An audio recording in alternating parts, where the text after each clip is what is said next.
అధ్యాయము చదువు త్వరగా. 3వ అధ్యాయము 21వ వచనము సరే చదువుదాం. నేను జయించి నా తండ్రితో కూడా ఆయన సింహాసనం నందు కూర్చుండిన ప్రకారము జయించు వారిని నాతో కూడా ఆయన సింహాసనం ముందు కూర్చుండనిచ్చెదను. నాతో కూడా నా సింహాసనం ముందు కూర్చుండనిచ్చెదను. సంఘములతో ఆత్మ చెప్పుచున్న మాట చెవిగలవాడు వినుగాక. చిన్న ప్రార్థన చేసుకుని మనం ముందుకు వెళ్దాం. పరిశుద్ధుడు అయిన దేవా, మహోన్నతుడా, యేసుక్రీస్తు ప్రభువా, నా నేడు నిరంతరం ఒకటే రీతిగా ఉన్నావు. మారని మార్పు లేని సజీవుడు అయిన దేవుడు అయ్యా. ఇదిగో అందుకే ప్రభువా నీ పాదాలు పట్టుకుంటున్నావు నేను. ఎందుకంటే మాకు ఎక్కడ కూడా దాగుచోట్లేదు. మా గత్యంతరం మాకు ఇక్కడ ఈ లోకంలో ఎక్కడ కూడా మాకు భద్రత లేదు నాయన. మమ్మల్ని ఎక్కడ కూడా స్వాంతన లేదు, నెమ్మది లేదు. మాకెక్కడ కూడా ప్రభువా ఇదిగో ఈ లోకంలో ఏమాత్రం కూడా మాకు అవకాశమే లేదు. ఇక్కడ మేము నమ్ముతున్నాం. ఎందుకంటే యాత్రికులు పరదేశంలో ఉన్నామని భక్తులైనటువంటి పౌలు గారు అనేక మంది ద్వారా మాకు తెలియపరచబడతా ఉంది. కానీ ప్రభువా నీ వాక్య లేఖనాలను క్షుణ్ణంగా స్పష్టంగా మేము పరిశీలించినప్పుడు ఎన్నో విషయాలు చూస్తూ ఉన్నప్పుడు ఎంతో భయం కలుగుతుంది, వణుకు కలుగుతుంది. ప్రభువా ఎంతగా మేము నీ వాక్యానికి వ్యతిరేకంగా జీవిస్తున్నామో అని. అయ్యా దయతో రాజులను గద్దెనెక్కించగల వాడవై ఉన్నావు, గద్దె దింపగలిగిన వాడవై ఉన్నావు. వారందరూ కూడా నాయన నీ మాటకు పెడచెవిన పెడుతున్నప్పుడు, నీ మాటను వ్యతిరేకిస్తున్నప్పుడు, నీ చిత్తానికి మారుగా బ్రతుకుతున్నప్పుడు వారి బ్రతుకులు వారి గతులు ఏమైనాయో వాక్య లేఖనాలు స్పష్టంగా చూపెడతా ఉన్నాయి. రాజుల చేత గడ్డి మేపేవాడవు నువ్వై ఉన్నావు. రాజులను సైతం పశువుల వలె గడ్డి మేపిన దేవుడివై ఉన్నావు నాయన. అయ్యా నీ నిజముగా ప్రభువా సింహం గర్జించినప్పుడు భయపడని వాడెవడు? ఇదిగో రాజు మాట్లాడుతున్నాడు, ఆలకించని వాడెవడు? అందుకే ప్రభువా నిజంగా మేము వణుకుతున్నాం, భయపడుతున్నాం ప్రభువా. నిజంగా దేవా ఈ మాటకు లోబడుతున్నాను నేను. ఇదిగో ఇక్కడ నిలబడటానికి నా యోగ్యత అసలే లేదయ్యా. కానీ నీవు యోగ్యుడవు ప్రభువా. నీవు నాలో ఉంటే నాయన, నువ్వు నాలోనికి వస్తే ప్రభువా ఇక్కడ కార్యము జరుగుతుంది నాయన. ఇదిగో నా బ్రతుకుతో పాటు వీరి బ్రతుకులు కూడా మార్చబడతాయ్యా. వీరు కూడా నీ వాక్య ప్రత్యక్షతను పొందుకోగలుగుతారు. మేమందరం కూడా జీవించగలుగుతాం నాయన. నీ సన్నిధి పట్ల మేము ఎంత నిబద్ధత కలిగి ఉండాలి, ఎంత యథార్థత కలిగి ఉండాలని అనేక విషయాలు మేము నేర్చుకోవాలనుకుంటున్నాం ప్రభువా. మాకు నేర్పించండి నాయన, మమ్మల్ని నడిపించండి ప్రభువా. ఆ యొక్క నిజముగా ఇదిగో పరిశుద్ధాత్మ బాప్తిస్మము నుండి పుత్ర స్వీకారం వరకు మమ్మల్ని నడిపించండి ఆయన. ఆ ప్రయాణంలో మేము ఉన్నామని, ఆ ప్రాసెస్లో మేము ఉన్నామని లేఖనాలు ఈ వర్తమానం ద్వారా స్పష్టీకరిస్తూ ఉన్నాయి. ఆ వర్తమానాన్ని మేము, ఆ విషయాన్ని మేము ధ్యానం చేస్తూ ఉండగా, ఆ సబ్జెక్ట్ మేము ధ్యానం చేస్తూ ఉండగా మాకు బోధపరచమని, గ్రహించగలిగిన మనసునివ్వమని, ఇక్కడ ఈ ప్రాంగణం చుట్టూ, ఈ యొక్క ఆలయం చుట్టూ, ఈ మందిరం చుట్టూ అనగా ఈ యొక్క మరి ఫౌండేషన్ చుట్టూ కూడా ఏ అయితే అపవిత్రాత్మలు, దురాత్మలు, అంధకార శక్తులు, నిద్రాత్మలు వాటి బల ప్రదర్శన ఏమైనా చేయడానికి ఇక్కడ సిద్ధపడుతూ ఉండగా వాటిని గద్దించమని, బంధించమని, అలాగే పాతాళ లోకంలో తీర్పు దినం కొరకు మేము బంధిస్తూ ఉండగా అవి ఇప్పుడు బంధించబడిన గాక. యేసుక్రీస్తు నామములో వాటిని బంధిస్తూ ఉన్నాం. ఇక్కడ మేము ఒట్టిగా వచ్చి ఉండొచ్చు, ఒట్టి చేతులతో మేము వచ్చి ఉన్నాం ప్రభా. మా చేతులు ఏమీ లేదు, కానీ ఇక్కడి నుంచి మేము ఏదో పొందుకుని వెళ్ళాలయ్యా. ఏదో మేలుని పొందుకునే వెళ్ళాలి, ఏదో ఖచ్చితంగా మేము ఇక్కడి నుంచి పొందుకునే వెళ్ళాలి. గొప్ప నూతనమైనటువంటి విజయాన్ని మా జీవితంలో సంతరించుకోవాలి. సహాయం చేయమని, కృప చూపమని ప్రభువా నీకే సమస్త మహిమ ఘనత ప్రభువులు ఆరోపిస్తూ యేసుక్రీస్తు నామములో ప్రార్థన అడుగుతూ ఉన్నాము. ఆమేన్. God bless you. దయచేసి కూర్చుందాం. దేవుడు దీవించును గాక. అందరికీ షలోం. దేవునామానికి స్తోత్రాలు చెల్లిస్తున్నాను, కృతజ్ఞతాస్తుతులు చెల్లిస్తున్నాను. చాలా ఆలస్యమైంది. మనం వచ్చింది 2 గంటలకు వచ్చినా కూడా దాదాపు 2 గంటలు మనం ఉన్న నలుగురికే పాటలకి స్తుతి ఆరాధనకి సరిపోయింది. హల్లెలూయా. మరొక లేఖనాన్ని చదువుతాను, లేకపోతే మీరే చదవండి. గలతీలకు రాసినటువంటి పత్రిక, అపొస్తలుడైనటువంటి పౌలు గారు 4వ అధ్యాయము 1 నుండి 4 వచనాలు త్వరగా చదివినట్లయితే,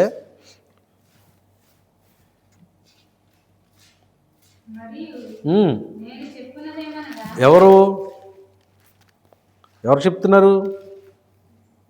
నేను అనే వ్యక్తి ఎవరు? నేను అనే పదము వాడుతున్నది ఎవరు అక్కడ? ఏది? 4వ అధ్యాయము 1 నుండి 4 వచనాలు. గలతీ. ఎవరు చెప్తున్నారు? గట్టిగా నాకేమైనా పట్టలేదు. ఎవరు మాట్లాడుతున్నారు? ఎవరు?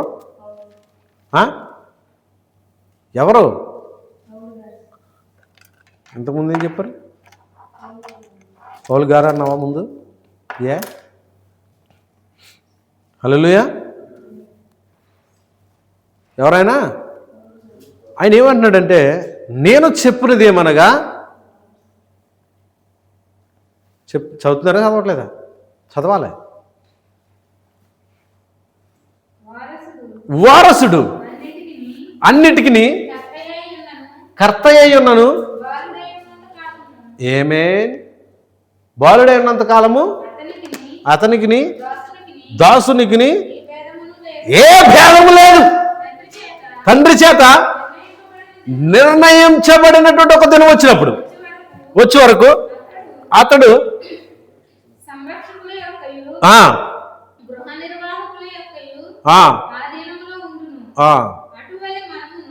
చాలు. ఏమన్నాడు? చదవండి. మరి ఇంకా ఉంది. 4 వచ్చిన వరకు.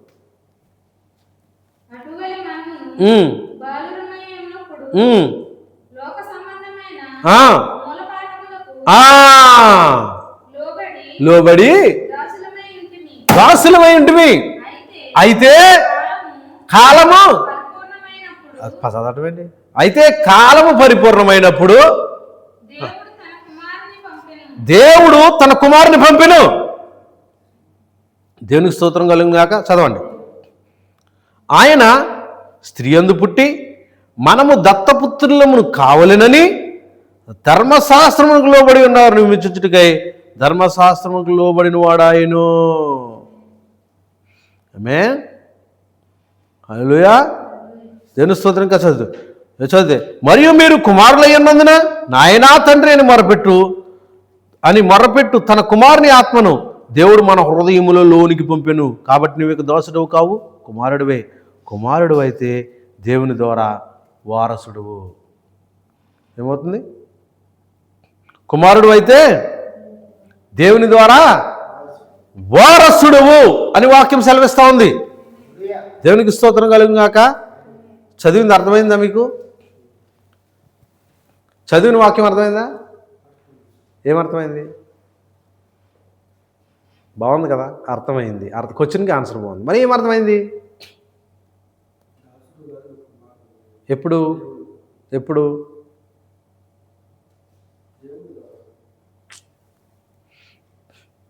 చదువుతాను.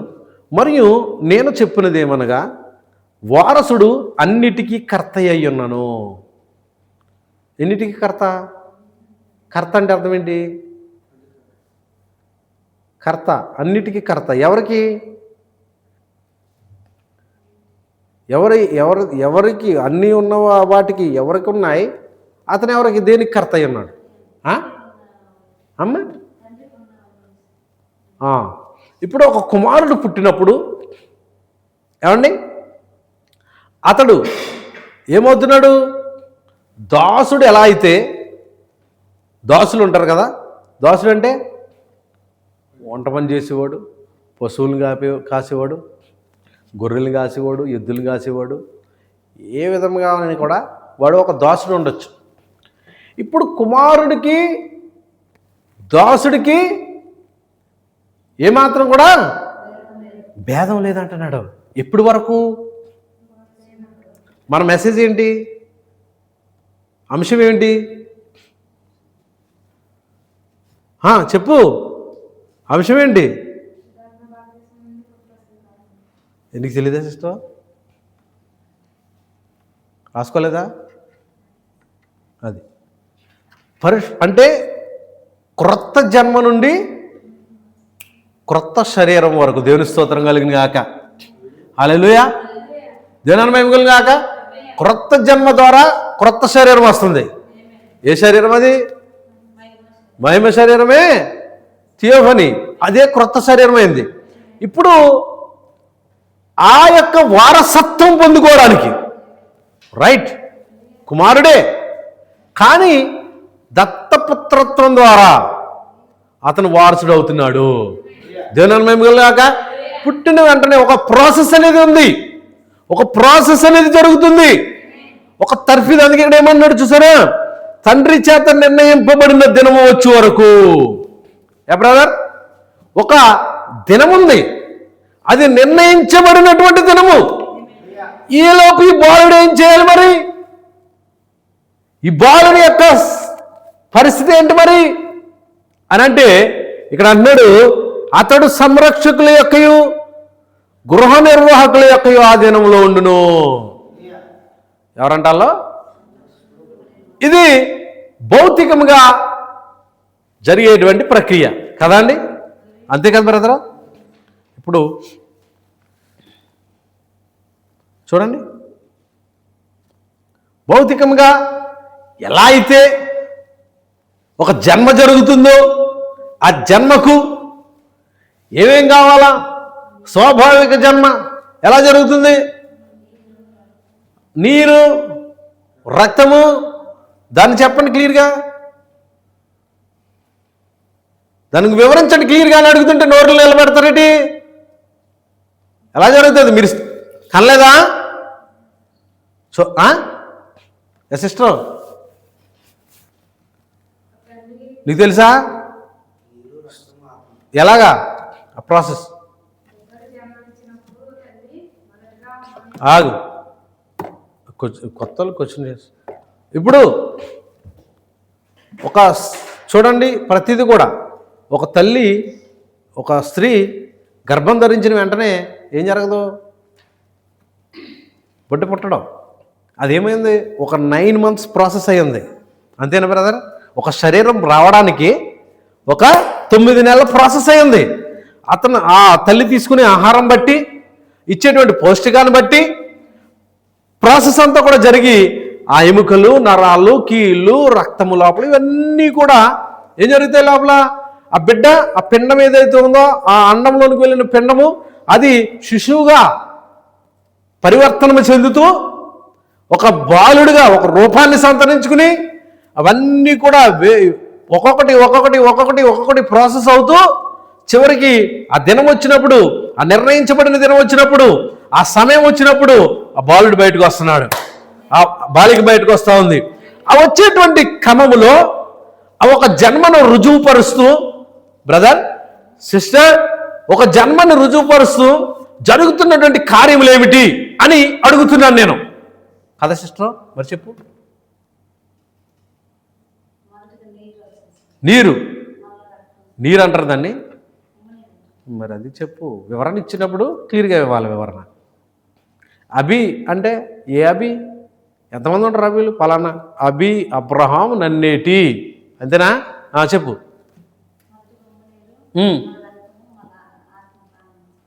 ఎప్పుడు ఆత్మ వచ్చేది? శరీరం బయటకు వచ్చిన తర్వాత అప్పుడు ఆత్మ ఎంటర్ అవుతుంది. స్వాభావిక జన్మ, ఈ భౌతికమైన ఈ స్వాభావిక జన్మ జరిగినప్పుడు బ్రదర్, ఉమ్మ నీరు, రక్తము కూడా వస్తూ ఉంటుంది. హల్లెలూయా. అది స్వాభావిక జన్మ. అలాగైనట్లయితే మరి ఆత్మీయ జన్మకు కూడా దేవుని స్తోత్రం కలిగాక ఆ కార్యం జరగవలసి ఉంది. మేన్ ఇప్పుడు క్రొత్త జన్మకు కూడా మేన్ లేఖనానుసారమైనటువంటి అక్కడ జన్మ జరుగుతూ ఉంది. దేవుని స్తోత్రం కలిగాక ఒకటి నీతీకరణ, రెండవది శుద్ధీకరణ, పరిశుద్ధాత్మ బాప్తిస్మం, పరిశుద్ధాత్మ బాప్తిస్మం. ఇప్పుడు ఒక జన్మను రుజువుపరుస్తూ 3 కార్యాలు జరుగుతున్నాయి. హల్లెలూయా. ఆమె అనేది దేవుని స్తోత్రం కలిగింది కాక 3 కార్యాలు జరుగుతున్నట్లయితే, 3 పదార్థాలు రుజువుపరుస్తున్నట్లయితే, 3 ఎలిమెంట్స్ వస్తున్నట్లయితే ఇక్కడ నీతీకరణ, శుద్ధీకరణ, పరిశుద్ధాత్మ బాప్తిస్మం క్రొత్త జన్మకి అవసరమైంది. ఇప్పుడు ఆ పరిశుద్ధాత్మ బాప్తిస్మము ద్వారా ఏంటది? ఆ పరిశుద్ధాత్మ బాప్తిస్మము ద్వారా క్రొత్త శరీరంలోనికి ప్రవేశపెట్టడం. అదే ప్రాసెస్ అక్కడ. అందుకే నువ్వు క్రొత్త జన్మ జన్మించిన వెంటనే, పుట్టిన వెంటనే, ఒక నిర్ణయించబడినటువంటి దినం అనేది లేకుండానే అన్నిటికీ కర్త అతనే. ఇల్లు ఉండొచ్చు, ఆస్తులు ఉండొచ్చు, పొలాలు ఉండొచ్చు, కానీ ఒకానొక దినం రావాలా, అది నిర్ణయించబడిన దినమై ఉంటుంది. తండ్రి చేత నిర్ణయించబడినటువంటి దినమై ఉంది. గ్లోరీ టు లార్డ్, హల్లెలూయా, దేవునికి స్తోత్రం. అలాగే భూమి విషయంలో కూడా జరిగిందనేటువంటి విషయాన్ని మనం చూసాం. నోవా కాలంలో నీటి ద్వారా భూమికి బాప్తిస్మం ఇవ్వబడింది. యేసుక్రీస్తు రక్తం ద్వారా, తర్వాత అగ్ని ద్వారా బాప్తిస్మం ఇవ్వబడతాం. ఆమేన్. ఎంత బలంగా, ఎంత స్ట్రాంగ్గా ఫౌండేషన్ కట్టినా, ఆమేన్, ఫౌండేషన్ కట్టినా హార్మగిద్దెను యుద్ధంలో ఆ 3వ ప్రపంచ యుద్ధమే అది. ఆమేన్. ఆ 3వ ప్రపంచ యుద్ధంలో 7వ బోర అదే 3వ ప్రపంచ యుద్ధం అయింది. ఆ 3వ ప్రపంచ యుద్ధంలో సమస్తం కాలిపోతాం. డోంట్ వరీ, దేవుని స్తోత్రం కలిగిన కాక. ఎంత ఆకాశాన్ని అంటినటువంటి బిల్డింగులు కట్టినా అవి ఖచ్చితంగా నాశనం అయిపోవడానికి సిద్ధంగానే ఉన్నాయి. దేవుని స్తోత్రం కలిగిన కాక. హల్లెలూయా, దేవుని మహిమ కలిగిన కాక. Glory to lord. చూడండి, అలాగే అనేక విషయాలు మనం చూసుకుంటే నిర్ణయించబడినటువంటి దినం వచ్చినప్పుడు మాత్రమే వాళ్ళకి కూడా, ఎవరికి, ఐగుప్తు ప్రజలకు కూడా ఒక నిర్ణయించబడినటువంటి దినం ఉన్నప్పుడే స్వాస్థ్యం పంచిపెట్టబడతాం. హల్లెలూయా. మోషే బయటకు తీసుకొచ్చినప్పటికీ వాళ్ళు ఆ వాగ్దాన దేశాన్ని పొందుకోవడానికి ఒక ప్రాసెస్ అనేది జరిగింది కదా బ్రదర్. ఒక తర్ఫీదు అవసరమైంది. మీన్ ఎవరు వెళ్ళంటే కనుక, ఎవరు వెళ్ళు, గృహ నిర్వాహకుల యొక్కయు సంరక్షకుల యొక్కయు. అంతేనా? ఎవరున్నారు ఇక్కడ? దేనని మేము వెళ్ళాక చెప్పుకున్నాం, మన విషయాలన్నీ చెప్పేసుకున్నాం మనం. మెయిన్ ప్రతి సంఘకాలంలోనూ కూడా దేవుడు వాగ్దానాలు ఇచ్చాడని, కానీ ఆ వాగ్దానాలన్నీ 7వ సంఘకాలంలోనే నెరవేర్చబడ్డాయని, 7వ సంఘకాలంలో వధువు కొరకు ఇవ్వబడ్డాయని, అవన్నీ కూడా ఏం గురించి మాట్లాడాం బ్రదర్? ఏంటయ్యా వాగ్దానాలు? 7 సంఘకాలాల్లో ఇవ్వబడిన వాగ్దానాలు ఏంటి? 7వ సంఘకాలంలో పొందుకున్న వాగ్దానం ఏంటి? చివరికి మొత్తం ఆ వాగ్దానాలన్నీ కూడా లాస్ట్లో పొందుకుంటాం మనం. 7వ సంఘకాలానికే అందించబడ్డాయి, వారెవరో పొందుకోలేదు అక్కడ అని కూడా చెప్పబడింది. ఏంటో వాగ్దానాలు తెలుసా? వాగ్దానాలు ఏంటి చెప్పుకున్నామా? 7 సంఘకాలాల్లోనూ కూడా, 6 సంఘకాలాల్లోనూ కూడా ఇచ్చిన వాగ్దానాలు చెప్పుకున్నామా? 7వ సంఘకాలంలో ఇప్పుడే చదువు మనం. జయించువాడిని ఏమన్నాడు? ఏమా అక్కడ ఉందా, రాసుకున్నాం అక్కడ వాగ్దానాలు ఏంటి? సంఘకాలాలు ఏంటి? సంఘకాలాల్లో ఇచ్చిన వాగ్దానాలు ఏంటి? అక్కడ పెట్టలేదు, అక్కడ చెప్పు. మొదటిది ఏంటి, రెండోది ఏంటి, మూడోది ఏంటి, నాలుగోది ఏంటి, 5 ఏంటి, 6 ఏంటి? జీవవృక్ష ఫలాలు భుజింపనిస్తానన్నాడు. జయించువానికే అన్నాడు. అది ఓడిపోయేవాడికి అండి, ఓడిపోయేవాడికి బహుమతి ఇస్తారా బ్రదర్? ఏ ఆటలో, నేను ఏ గేమ్లని ఎవరు? ఖచ్చితంగా జయించేవానికే ఉంది అక్కడ. తర్వాత ఈ మరణము ఒకవేళ ప్రభు రాకడ ఎత్తబడి ఆలస్యమైతే 2వ మరణం వస్తుంది. ఆలస్యమైతే ఈ మరణంతో అంటే ఎత్తబడి ఆలస్యమైతే కనుక, ఒకవేళ సమయం వచ్చేస్తే వయసు అయిపోతే చచ్చిపోతాం ఏదో రకంగా, లేదా యాక్సిడెంట్, లేదా ఏదో రకంగా చచ్చిపోతాం. చచ్చిపోయినా మరలా తిరిగి లేచినప్పుడు ఇంకొక మరణం అనేది ఉంటుంది కదా, అదే ఆత్మీయ మరణం అనేది. ఆత్మకు ఇంకా చావు అనేది ఉండదు. ఇక సేమ్ ఇదే శరీరంతో లేపబడతాం, మహిమ శరీరము మనల్ని కమ్ముకుంటుంది. అప్పుడు మనకి చావు ఉండదు. ఇప్పుడు చచ్చిపోయినా కూడా ఎత్తబాటు ముందు చచ్చిపోతే మరలా తిరిగి లేస్తాం మనం పొరపాటున యాక్సిడెంట్గా అడవిలోకి వెళ్ళి పులి తినేసింది అనుకో, అయినా సరే అదే శరీరంతో లేపబడతాం. హల్లెలూయా. ఎందుకు ఎలా లేపబడతాం మరి? పులి తినేస్తుంది, మింగేస్తుంది కదా. పులి తినేసింది, లేకపోతే తిమింగలం పడవలు వెళ్తాం, ఎయిర్పోర్ట్ ఫ్లైట్లు తిరగలేదని ఇంటికి వెళ్ళిపోండి పడవ షిప్ వేశారు. షిప్ వేస్తే షిప్ తిరగబడిపోయి తినేసింది. షార్క్ తినేసింది, లేకపోతే పెద్ద తిమింగలం తినేసింది, సిస్టర్ తినేసింది అనుకున్నాం. ముసలేదో తినేసింది అనుకున్నాం. ఏంట్రా బాబా కర్మ, ఎవడన్నా బతికమని చెప్తాడు కానీ ఘోరం ఏంట్రా, సావుల గురించి మాట్లాడతాం. అది తలుచుకుంటేనే భయంకరంగా ఉంది కదా. హల్లెలూయా. దేవుని స్తోత్రం కలిగింది కాక అనుకుందాం. యాక్చువల్లీ ఎవరికి తెలుసు? మనకేం తెలుసా? అనుకుందాం యాక్చువల్గా. కానీ నిజంగా నువ్వు రక్షించబడి నిజంగా వాక్యం చేత నువ్వు అలంకరించబడితే ఒకవేళ తిన్నదే అనుకుందాం, మరి ఎలా తిరిగి మరలా అదే శరీరం ఎలా వస్తుంది? తిన్నదే లోపల ఉంటుందా? విసర్జిస్తుందా లేదా? బయటకు వస్తుందా లేదా? అది ఏదో రకంగా బయటకు వస్తుంది, మట్టిలో కలిసిపోతుంది. దేని స్తోత్రం కలిగింది కాక. హల్లెలూయా. ఖచ్చితంగా దేవుడు పలికితే ఏదైనా జరగదా? ఆమేన్. ఎక్కడున్నా సరే ఆ శరీరం అమర్చడం. అందుకే మరి మీకు ఎముకల లోయ, యెహెజ్కేలు తీసుకెళ్ళాడు ఎముకల లోయ దగ్గరికి. నరపుత్రుడా, ఎముకలు బ్రతకగలవా? పెద్ద లోయ ఉంది, ఎముకల లోయ. ఆ లోయకి తీసుకెళ్ళి ఎముకలన్నీ కూడా బ్రతకగలవా అంటే, ప్రభు అది నీకే తెలుసయ్యా, నాకు ఏం తెలుసు చెప్పు, నేను ఎవరిని, నేను నిర్దోషుని, నేను ఎంత మాత్రము, నువ్వే నీకు తెలుసు కదా ప్రభు అని అంటే, నువ్వు పలకవయ్యా అన్నాడు. ఎవరిని పలకమంటున్నాడు? ఎవరిని పలకమంటున్నాడు? ఎవరిని పలకమంటున్నాడు? ఎవరిని పలకమంటున్నాడు చెప్పారా? ఆయన పలకట్లేదు అక్కడ. నువ్వు పలుకుము, పలుకు, నువ్వు పలుకై బ్రతకగలిగినట్లుగా నువ్వు పలుకు అంటున్నాడు. అవకాశం ఎవరికి ఇచ్చాడు? ఇక్కడ భక్తుడికి ఇచ్చాడు. ఇక్కడ దేవుడు నువ్వు పలుకు అన్నాడు. కట్ట కట్ట కట్ట కట్ట కట్ట కట్ట కట్టమని శబ్దం వస్తుంది. అక్కడ ఒక ఎముక పడ్డది. యుద్ధంలో జరిగినప్పుడు ఎక్కడ పడతాయండి? ఎగిరి ఫేల్ ఫేల్ ఫేల్ ఫేల్. ఎక్కడో పడ్డది ఎముక, ఎక్కడో వేలు పడ్డది, ఏలు ఎముక, లేకపోతే పలానా చోట చెవు పడ్డది, ఇంకోటి పడ్డది, అక్కడ పడ్డది, ఇక్కడ మొత్తం అన్ని కుప్ప కుప్ప కుప్ప ఎక్కడ పడితే అక్కడ పడ్డాయి.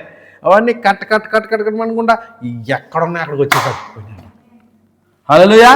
దేవుని స్తోత్రం కలిగింది కాక. తీశారా మీరు? మరి చదువు ఎంత రిఫరెన్స్? స్పష్టంగా చెప్పు, లైన్గా. ఏంటది?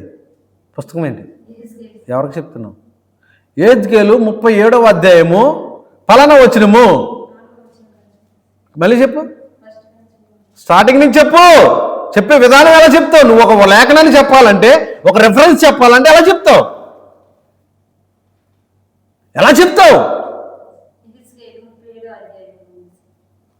సార్గా చెప్పడం. యెహెజ్కేలు 37వ అధ్యాయం సో అండ్ సో ఫలానా వచనం. ఏదో సారో ఏదో బల్లి ఎలక పిల్లి ఏంటిది? చదువు.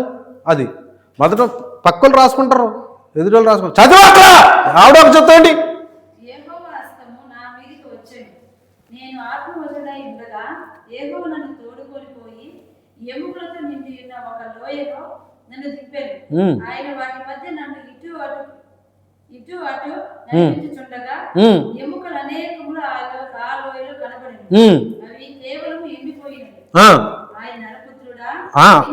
ఆయన నరపుత్రుడా, ఎండిపోయిన ఈ ఎముకలు అడగా ప్రభువా యెహోవా అది నీకే తెలియను అని నేనంటిని. అందుకు ఆయన ప్రవచనం ఎత్తి అనుము తిరిగి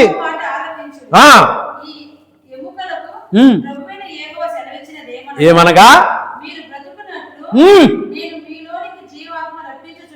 మీ నోటికి జీవాత్మ రప్పిస్తున్నా.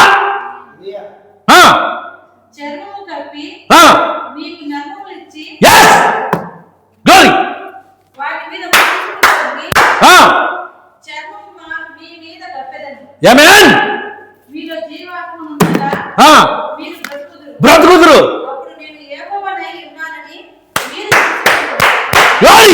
Thank you Lord Jesus. ఏ మాట అది? దేవుడు ఎలా సెలవిస్తున్నాడు, యెహోవా ఎలా సెలవిస్తున్నాడు. ఎవరో సెలవిచ్చేది? సింహం మాట్లాడుతున్నాడు. అడవంతా నిశ్శబ్దం అయిపోతుంది అక్కడ. ఇప్పుడు చర్మం వస్తుంది, ఎముకలు మీలోనికి జీవం వస్తుంది, మీ నోటికి జీవవాయువును లేకపోతే జీవాన్ని పంపిస్తున్నాడు అని యెహోవా సెలవిస్తున్నాడని చెప్తున్నాడు. యెహోవా సెలవిస్తున్నప్పుడు ఎముకలే మాట్లాడితే, ఎముకలే జీవాన్ని పంపితే మరి బతుకుని మీకు బతుకున్నారా? హల్లెలూయా. బ్రతుకున్నారా? నిజంగా బ్రతుకుంటే? యెహోవా ఎలాగో సెలవిస్తున్నాడు అనే మాట సామాన్యమైన విషయం కాదు. యెహోవా ఎలాగ మాట్లాడుతున్నాడు అనే చిన్న విషయం కాదు. ఎముకలే బ్రతుకుతున్నాయి, ఎముకలకి జీవం వస్తుంది. ఆ వాటిలో నుండి అవి మాట్లాడేటువంటి పరిస్థితి, చర్మం అతుక్కుంటుందని చెప్తున్నాడు. ఎన్ని విషయం, ఎంత స్పష్టంగా, ఎంత క్లియర్గా. ఏమండి, దేవుడు హల్లెలూయా, దేవుని మహిమ కలుగాక. హల్లెలూయా, జయించడమే ఆయన. అందుకే అన్నాడు జయించువాని ద్వారా ఎన్ని కార్యాలు చేస్తున్నాడు? మేన్ ఏజ్కేల్ ద్వారా చేస్తున్నాడు అక్కడ. మరి నీ ద్వారా చేయలేడా? మన ద్వారా చేయలేడా? ఎందుకు చేయిస్తున్నాడు అని అంటే కనుక, ఆయనకి నమ్మకస్తుడిగా నువ్వు జీవించి, యథార్థవంతుడిగా నువ్వు జీవించి, వాక్యాన్ని వెంబడించి, వాక్య జ్ఞానాన్ని పొందుకుని, ఆమేన్, వాక్య ప్రకారంగా నువ్వు బ్రతికినట్లయితే ఆయన చేయడమే కాదు, నీ ద్వారా చేస్తానంటున్నాడు. హల్లెలూయా, దేవుని స్తోత్రం కలుగుగాక. అందుకే ఆమేన్, ఒక పుస్తకాన్ని తీసుకున్నాడు ఆయన, వధించబడినట్లు గొర్రెపిల్లగా ఉన్నాడు ఆయన. హల్లెలూయా. ఇప్పుడు చూడండి, ప్రతిదీ కూడానండి ఒక ప్రాసెస్ అయి ఉన్నది. ఒక స్వాభావిక జన్మ ఎలా అయితే ప్రాసెస్ అయి ఉన్నదో, ఆత్మీయ జన్మ కూడా ఒక ప్రాసెస్ అయి ఉన్నది. ఈ ఆత్మీయ జన్మ నుండి మనం మరి కొత్త శరీరం పొందుకోవడానికి, పుత్ర స్వీకారాన్ని పొందుకోవడానికి అది ఒక ప్రాసెస్ అయి ఉన్నదండి. బ్రదర్, అంతేనా? కరెక్టేనా? ఒక మనుషుడు జన్మించిన వెంటనే అతడు కుమారుడే, అతని కర్తే. ఆ కారు ఉంది, ఆ కారుకి ఒక ఇల్లు ఉంది, దాని అంతటికి కూడా అతను కర్త అయ్యి ఉన్నాడు. ఒక దస్తావేజులు తీసుకొచ్చి ఆ చిన్నపిల్లవాడికి ఇస్తే ఏమన్నా ఉపయోగం ఉంటుందా? ఉండదు. ఏం చేస్తాడు? చింపవతలు పడేస్తాడు. వాడు ఎప్పుడైతే ప్రయోజకుడు అవుతున్నాడో, హల్లెలూయా, ఎప్పుడైతే నిర్ణయింపబడినటువంటి ఒక దినం వస్తుందో, ఆ దినమున ఆ పేపర్లు కావచ్చు, ఆ ఆస్తి అంతటికి కూడా కర్త అంతటా అయినప్పటికీ కూడా ఆ ఒక దినం వచ్చినప్పుడు ఇతన్ని బహిరంగపరుస్తూ ఆ కుమారుడికి ఆ తర్ఫీదు ద్వారా, ఆ సంరక్షకుల ద్వారా, లేకపోతే ఇంకెవరాలో గృహ నిర్వాహకుల ద్వారా అతడు పొందుకున్నటువంటి తర్ఫీదు ద్వారా అతను ఎన్నో ఏమనుభవించాలి? శ్రమలు అనుభవించాలి, బాధలు అనుభవించాలి, నిందలు అనుభవించాలి, కష్టాలు ఎదుర్కోవాలి. వాటన్నిటి గుండా అతను ప్రయాణం చేయవలసి ఉంది. అంతేనా?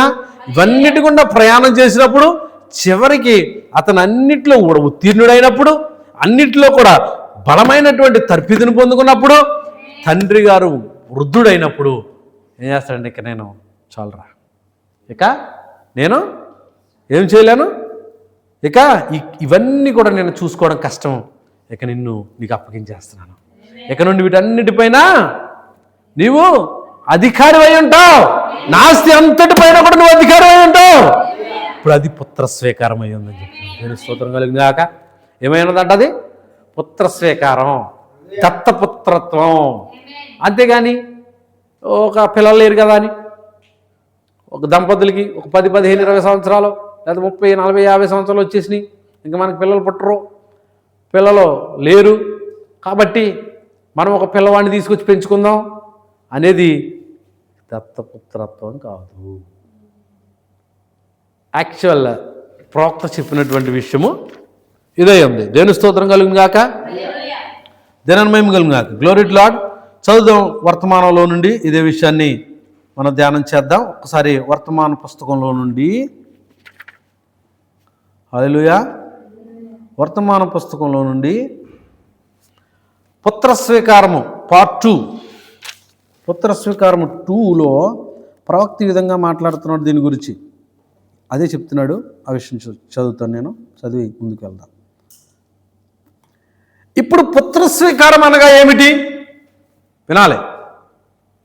ఏం చేస్తున్నారు మీరు? రాసుకున్నారా? త్వరగా. పుత్ర స్వీకారం అసలు ఫట్ రాసి రఫ్, తర్వాత మీరు ఇంకొక పేజీ బుక్లో ఎక్కించుకోవాలి. నెమ్మదిగా రాద్దామంటే కుదరదు. అలా రాసి మీరు రఫ్ పూర్వం రాసుకుని మీరు మెయిన్ బుక్లోకి తీసుకోవాలి. పుత్ర స్వీకారం 2 63వ పారాగ్రాఫ్లో ప్రవక్త ఇలా మాట్లాడుతున్నాడు. పుత్ర స్వీకారం అనగా ఏమిటి క్వశ్చన్ చేస్తున్నాడు. ఏంటి అసలు పుత్ర స్వీకారం అంటే అన్నాడు. నన్ను దాన్ని ఇప్పుడు తినియండి. నాకు తెలియదు, ఒకవేళ దాన్ని తీయటకు నాకు సమయం కూడా లేదు. కానీ దాన్ని నేను సూటిగా చెప్తాను, ప్రార్థన సూటిగా చెప్తాను. మీకు ఏదైనా ప్రశ్న ఉంటే కనుక వర్తమానం నుండి కొద్దిసేపు అయిన తర్వాత మీరు నన్ను అడగవచ్చు, తర్వాత మీరు నన్ను అడగవచ్చు, ఇప్పుడు కాదు అన్నాడు. వినండి, నీ దత్తపుత్రత్వం అనగా నీ జన్మ కాదు.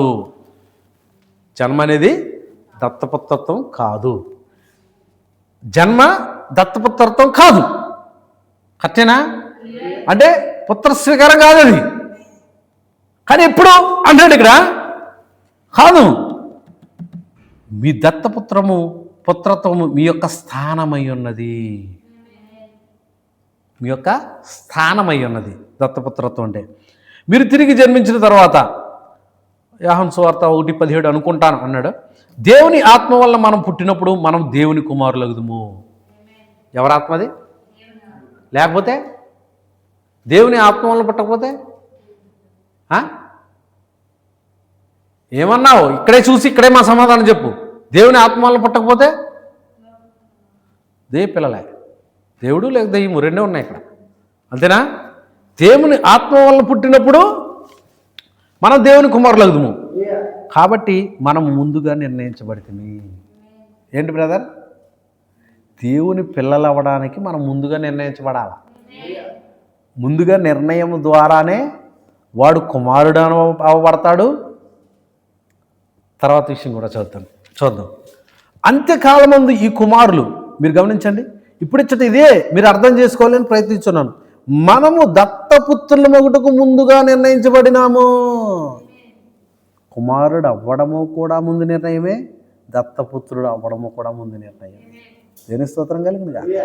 కుమారుడిగా పుట్టడము దత్తపుత్రత్వమే ముందు నిర్ణయమే, దత్తపుత్రముగా అవ్వడం కూడా, నిర్ణయించబడటం కూడా అది ముందు నిర్ణయం అయ్యింది. కుమారుడిగా పుట్టడము ముందు నిర్ణయమే, దత్తపుత్రత్వం కూడా ముందు నిర్ణయమే. హల్లెలూయా. నీ పరిశుద్ధాత్మ, దేవుని స్తోత్రం కలిగింది కాక, పరిశుద్ధాత్మ వరాన్ని పొందుకోవడం, పరిశుద్ధాత్మ బాప్తిస్మాన్ని పొందుకోవడం ముందు నిర్ణయమే అయి ఉన్నది. Glory to lord. రకరకాల శాఖల్లో నేను పొందుకోవడం కూడా అని కాదు నేను మాట్లాడేది. ఓకే, అదంతా కూడా వాళ్ళకి నిర్ణయించబడ్డది అనుకోండి. నువ్వు ఎక్కడ ఉండాలో, నువ్వు ఎప్పుడు ఉండాలో, ఏ సమయంలో ఉండాలో, ఏ స్థలములో ఉండాలో, ఎక్కడ జన్మించాలో, ఎక్కడ జీవించాలో, అవన్నిటికంటే ముఖ్యమైనది ఏంటి అని అంటే కనుక నీవు నీ యొక్క జీవితము క్రీస్తులో ఉన్నది అనడానికి అది ముందు నిర్ణయం అయి ఉన్నది అన్నాడు. దేవుని స్తోత్రం కలిగింది కాక. ఇదంతా కూడా ఆయన ముందు నిర్ణయం అయ్యింది.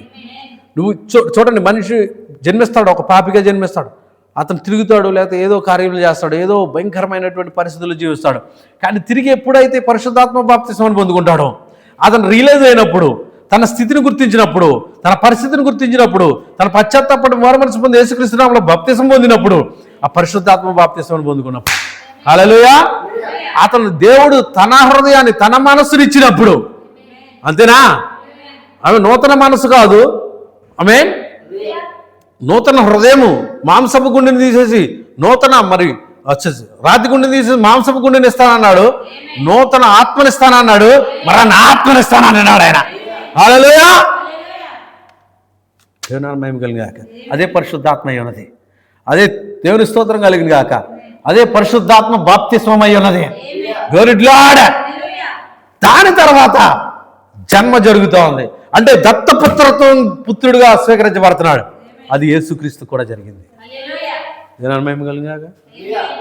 యేసుక్రీస్తు కూడా జరిగింది. చెప్తాను దాని విషయం, ముందుకు వెళ్దాం. దత్తపుత్రుడిగా దేవుడు కూడా యేసుక్రీస్తు కూడా స్వీకరించబడుతున్నాడు. పుత్రుడు కుమారుడిగా. దేవుని స్తోత్రం కలిగింది. హల్లెలూయా. ఫ్రంట్కి వెళ్ళినప్పుడు అనేక విషయాలు మనం చూసుకుంటూ ముందుకు రావచ్చు. దేవుని స్తోత్రం.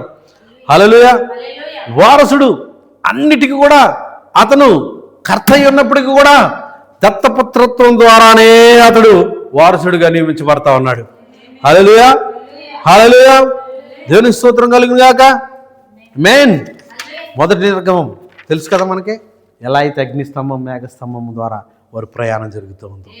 ఈరోజు కూడా కొత్త శరీరంలోనికి అగ్నిస్తంభం మేఘస్తంభం ద్వారా ప్రయాణం జరుగుతూ ఉంది. ఇక్కడ వధువు, ఆ వధువుకి దేవుని స్తోత్రం కలిగింది కాక, వారికి అదే ప్రయాణం అయి ఉన్నది. అక్కడ వారు ఒకే బండలోని తాగారు, ఒకే బండలోని పానం చేశారు, ఒకే ఆత్మ క్రింద నడిచారు.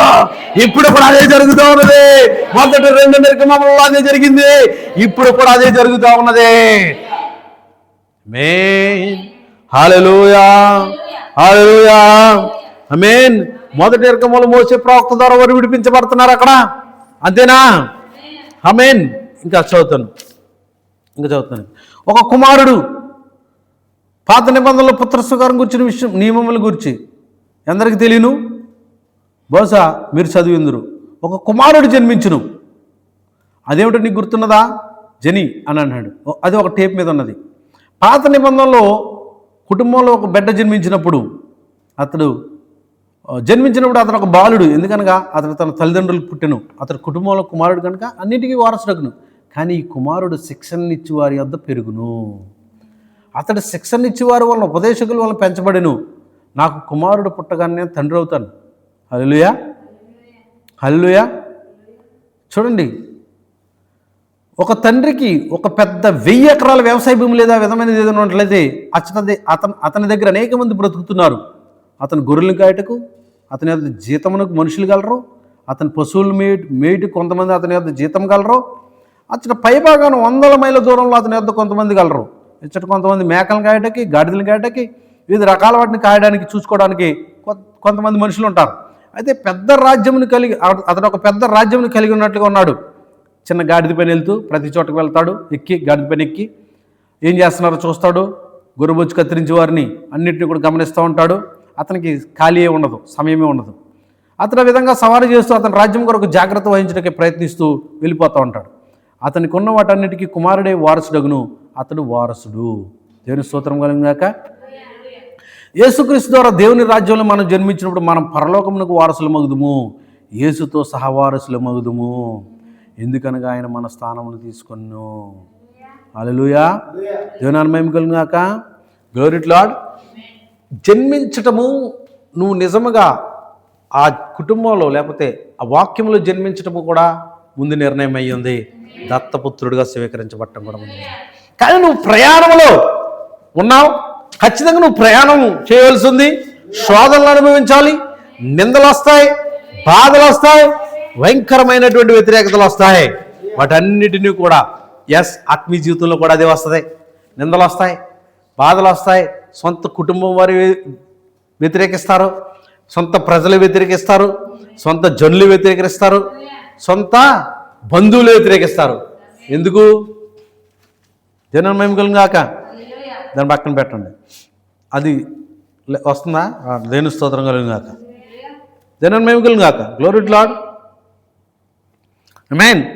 చూడండి, సొంత జనులే మనం వ్యతిరేకించవచ్చు, సొంత ప్రజలే మనం వ్యతిరేకించవచ్చు. కష్టాలు, బాధలు అన్నీ కూడా మనకు వస్తాయి. ఆమేన్. ఇప్పుడు ఎవరికి జరుగుతుంది ఇది అని అంటే కనుక ఎయిర్పోర్ట్లో ఉన్నవాడికి జరుగుతాయి, ఎన్నికలో ఉన్నవాడికి జరుగుతుంది. హల్లెలూయా, జనం మేము వెళ్ళాక. ఎయిర్పోర్ట్లో ఉన్నవారు, ఎన్నికలో ఉన్నవారు మాత్రమే బయటకు వస్తున్నారు. వాళ్ళు దేవుని చేత ముందుగా పిలవబడిన వారే అంటారు, ముందుగా ఏర్పరచబడిన వారే అంటారు. ఈ వర్తమానం వారి కొరకే, వారే వింటారు, వారే బయటకు వస్తారు. మిగతా వాళ్ళు ఏమైపోతారు?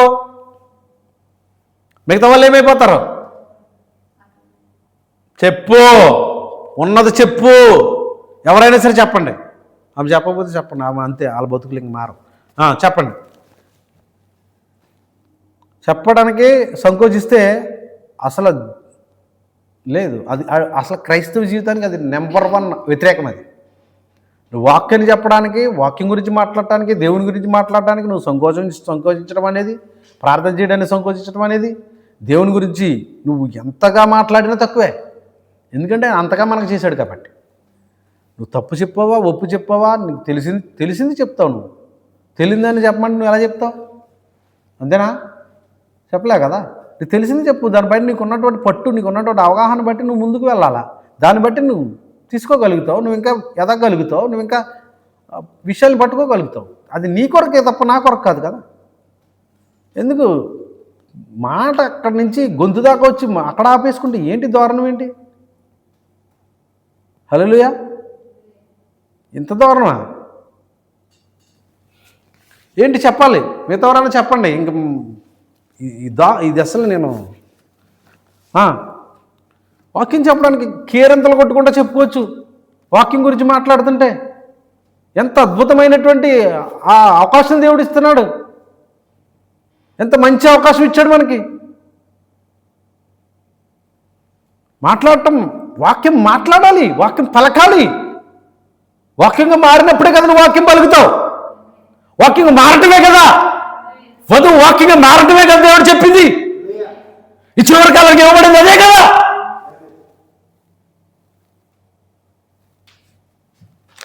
చెప్తున్నారా? రాలిపోయారు చౌరై, అరణ్యంలో రాలిపోయారు. ఈరోజు కూడా వర్తమానం అంతే, రాలిపోతారు. యెహోషువ కాలేబులు వెళ్ళారు. వారు 2 కుటుంబాలు మాత్రమే, ఐగుప్తు నుండి బయలుదేరినటువంటి కుటుంబాలలో 2 కుటుంబాలు, 20 లక్షల కాల్వలం. అందులో 2 కుటుంబాలు ఇక్కడ అడుగు బయటికి వేసిన వారు అక్కడ అడుగు పెట్టారు. అర్థమైందా? ఇక్కడ అడుగు తీసిన వారు అక్కడ అడుగు పెట్టిన వారిలో 2 కుటుంబాలు ఉన్నాయి. కానీ మిగతా వారేది అంటే 2 కుటుంబాలు అంటే దేవుడు ఇంత అరణ్యంలో ఇంత జనంలో మరి 2 కుటుంబాలని నడిపిస్తే మరి 2 కుటుంబాలు అంటే మా అయితే 20 ఉంటారు, 30 ఉంటారు, 40 ఉంటారు, 50 ఉంటారు, అంతేనా? అంతే కదా, పిల్లలు అయ్యి ఉంటాయి. మరి మిగతావారు అందరూ చచ్చిపోయారా? నోరు అది చనిపోయారా? చనిపోలేదని చెప్పు. చనిపోలేదు. మరేమయ్యారు?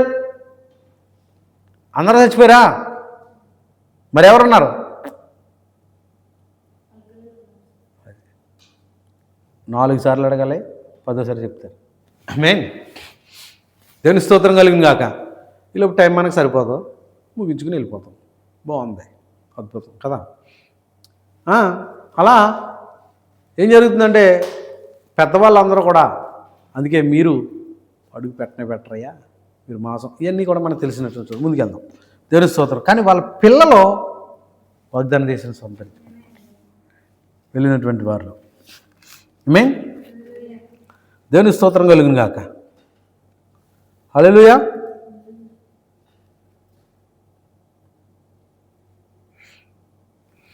దేవుని స్తోత్రం. ఆమేన్. చూడండి, 3వ నిర్గమంలో కూడా అలాగే జరుగుతుంది. ఆయన మనల్ని కూడా శాఖల్లో నుంచి పిలిచాడు, సిద్ధాంతాల నుంచి పిలిచాడు, వాడన్నిటిలో నుంచి కూడా బయట తీసుకొచ్చాడు. సనిగి చనిపోతున్నారు వాళ్ళంతా కూడా. యోర్దాన్ అంటే అర్థం తెలుసా మీకు? యోర్దాను దాటడం. యోర్దాన్ అంటే తెలుసా అర్థం? ఏమన్నా ఎప్పుడైనా విన్నారా? యోర్దాను అని అంటే అర్థం మరణమై ఉన్నది. ఆమేన్. వాళ్ళందరూ కూడా చనిపోతూ ఉన్నారు అక్కడ. అందుకే దేవుడు ఒక కొత్త తరాన్ని లేపుతున్నాడు. వారు వాగ్దాన దేశాన్ని స్వతంత్రించుకుంటారు. వాళ్ళు వాగ్దాన దేశానికి వెళ్ళేవారు ఏమై ఉన్నారంటే కొత్త తరమై ఉన్నారు. ఆమేన్. అయితే ప్రవక్త పైనటువంటి సనిగిన వాళ్ళందరూ కూడా చచ్చిపోయారు. ప్రవక్త పైన సనిగిన వారందరూ కూడా చచ్చిపోతారు, నశించిపోయారు. కానీ ఎవరైతే కాలపు వాక్య ప్రకారం జీవిస్తారో వారే దేశాన్ని స్వతంత్రించుకుంటున్నారు, ఆ దేశాన్ని పొందుకుంటున్నారు. అక్కడ వాగ్దాన దేశాన్ని పొందుకుంటున్నారు. అక్కడ మన వాగ్దాన దేశాన్ని కూడా పొందుకోవాలంటే వాక్యం కొరకు నిలబడాలి. ఆమేన్. ఇప్పుడు క్రొత్త జన్మ నుండి కొత్త శరీరంలోనికి ఆమేన్ వెళ్తూ ఉన్నటువంటి ప్రయాణంలో మనం ఉన్నాము. బాప్తిస్మం నుండి పరిశుద్ధాత్మ బాప్తిస్మం కొత్త శరీరంలోనికి మనం వెళ్తా ఉన్నాం.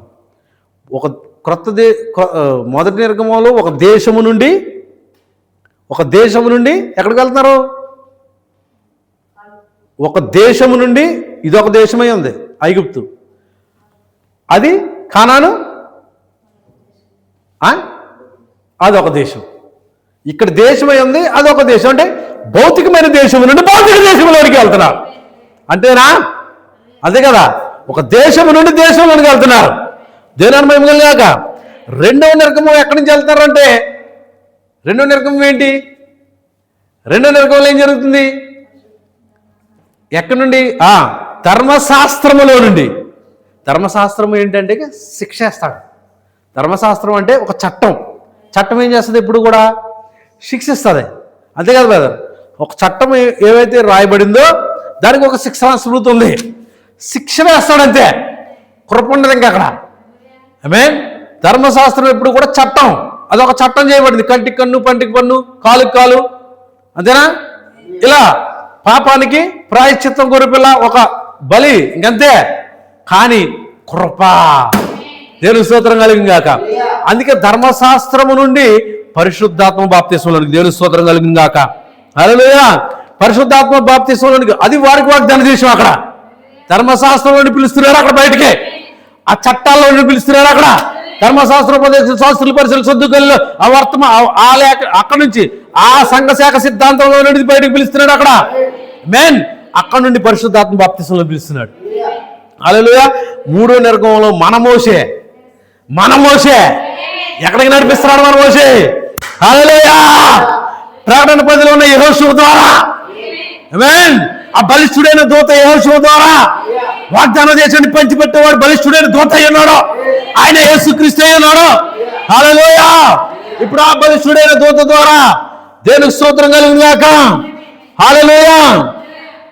దేవుని మహిమ కలిగింది గాక. ఆ బలిష్ఠుడైన దూత మేఘము ధరించుకుని దిగి వచ్చినటువంటి బలిష్ఠుడైన దూత మనకేమిస్తున్నాడో తెలుసా? హల్లెలూయా. ఆ బలిష్ఠుడైన దూత మనల్ని ఎక్కడికి నడిపిస్తున్నాడో తెలుసా? క్రొత్త శరీరంలోనికి, వాగ్దాన దేశంలోనికి మనం వెళ్తా ఉన్నాం. ప్రయాణంలో ఉన్నాం మనం ఇప్పుడు, ప్రాసెస్లో ఉన్నాం మనం ఇప్పుడు. హల్లెలూయా. దేవుని మహిమ కలిగింది గాక. హల్లెలూయా. భౌతికమైన జన్మ 3 కార్యాలని చెప్పుకున్నాం, అంతేనా? భౌతికమైన జన్మ 3 కార్యాలని చెప్పుకున్నాం. అలాగే ఆత్మీయ జన్మకు కూడా 3 కార్యాలు ఉన్నాయి. కుమారుడు పుట్టిన వెంటనే వారసత్వం ఇవ్వట్లేదు అక్కడికి. అన్నిటిపైన అధికారం ఉన్నా కూడా అతనికి అధికారం ఇవ్వట్లేదు. ఇప్పుడు సబ్జెక్టులోకి వచ్చాం. సంరక్షకులు ఎవరు, గృహ నిర్వాహకులు ఎవరు? ఇక్కడ సంరక్షకుల గురించి మాట్లాడబడింది, గృహ నిర్వాహకులు.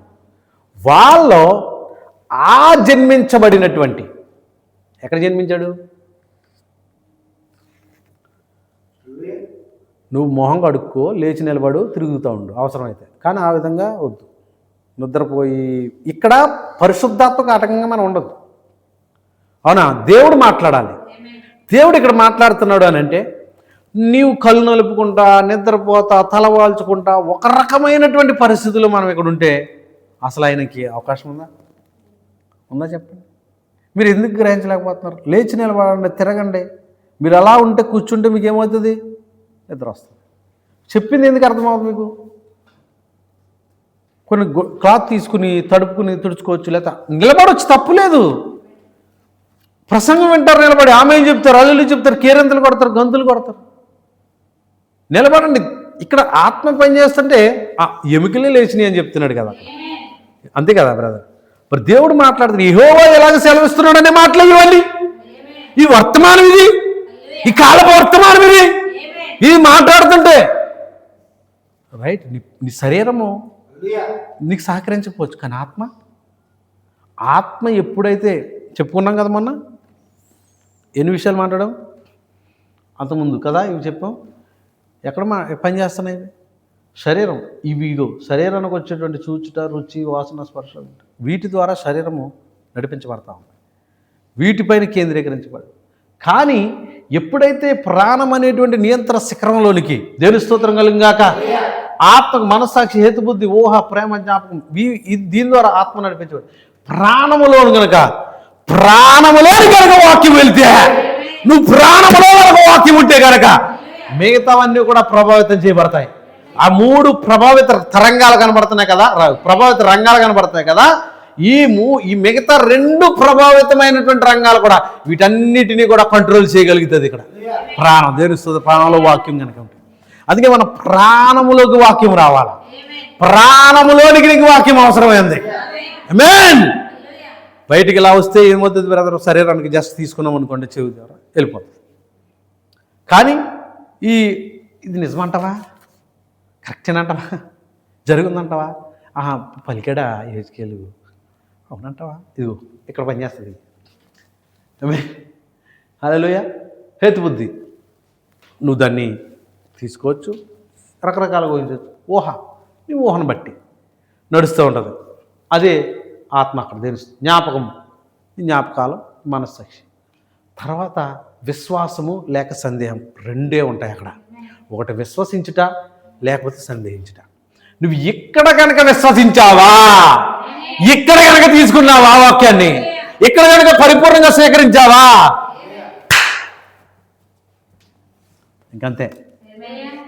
ఏది నిన్ను ఆపలేదు. ఇక నీ హేతుబుద్ధి ఇక నిన్ను ఆపలేదు. నీ మనస్సాక్షి, నీ జ్ఞాపకం, నీ ప్రేమ, ఊహ, ఇవన్నీ దీని ద్వారా ఆత్మ నడిపించబడుతుంది. కానీ బయట శరీరం వినుట, ఇవన్నీ కార్యాలు కూడా బయట శరీరం. నేను స్తోత్రం కలిగి 3 ప్రభావిత రంగాలు ఎక్కడున్నాయి అంతేనా? 3 కార్యములే ఇక్కడ కదా. ఇప్పుడు ఈ శరీరానికి కూడా లోపల నుంచి బయటికి 3 ప్రభావిత రంగాలు. Glory to Lord. ఆమేన్.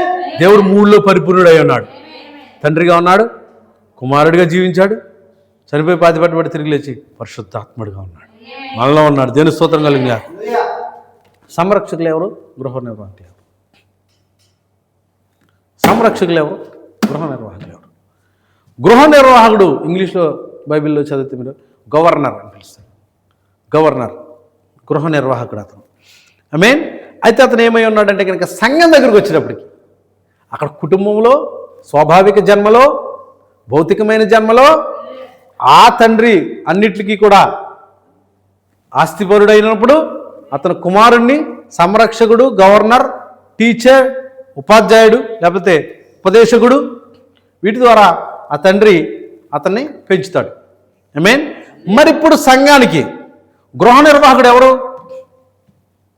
సంఘానికి సంఘం అనే గృహానికి నిర్వాహకుడు ఎవరు? కాపరేనా? హల్లెలూయా. ఇప్పుడు ఇది మరి ఆత్మీయ జన్మ కదా. మరి ఆత్మీయ జన్మలో కూడా ప్రయాణం అలాగే ఉండాలి కదా. ఆత్మీయ జన్మ కూడా ప్రాసెస్ అయింది కదా. తద్వారానే కదా కుమారులుగా స్వీకరించబడతాము, తద్వారా కనుక దత్తపుత్రులుగా స్వీకరించబడతాము. మరి ఇప్పుడు గవర్నర్ ఏం చేస్తాడు? ఈ యొక్క గవర్నర్ దేవుని స్తోత్రం కలిగింది కాక దేవుని సేవకుడై ఉన్నాడు. ఆమేన్. ఇప్పుడు ఆ సంఘం ఏం చేస్తుంది? మెయిన్ ఈ గృహ నిర్వాహకుడు, సంరక్షకులు అంటే ఉపదేశకుడు, ఆయన పరిశుద్ధాత్మ అయి ఉన్నాడు. హల్లెలూయా. పరిశుద్ధాత్మ అయి ఉన్నాడు ఉపదేశకుడు. హల్లెలూయా. పరిశుద్ధాత్మయే దేవుని స్తోత్రం, ఆయన నడిపించేవాడే ఉన్నాడు. గృహ నిర్వాహకుడు, గృహ నిర్వాహకుల్లో బలిష్ఠుడైన దూత ఉండి బోధిస్తూ ఉంటాడు, నడిపిస్తూ ఉంటాడు. ఇప్పుడు గృహ నిర్వాహకులు ఎవరు ఉండాలి? బలిష్ఠుడైన దూత ఉండాలి.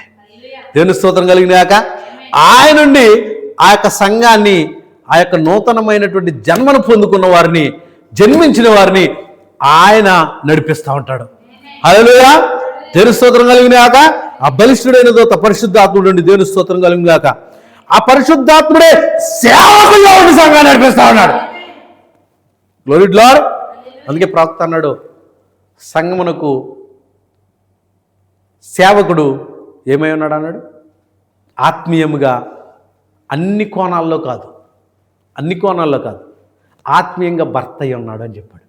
ఎందుకన్నా చెప్పాడు మాట అంటే కనుక, ఎలా చెప్పాడు అని అంటే కనుక అసలైన భర్త కాపురులు ఉన్నప్పుడు, దేవుని కాక నిజమైన భర్త సంఘానికి దేవుని స్తోత్రం శిరస్సు అయినవాడు కాపురులో ఉన్నప్పుడు మెయిన్ ఆ భర్త ఉండి సేవకుల్లో ఉండి వెళ్తూ ఉంటాడు, నడిపిస్తూ ఉంటాడు. దేవుని స్తోత్రం కలిగింది కాక. హల్లెలూయా. అందుకే సంఘానికి ఒక కోణంలో భర్త అని చెప్తున్నాడు ఆత్మీయంగా. దేవుని స్తోత్రం కలిగింది కాక. Glory to Lord. ఆమేన్.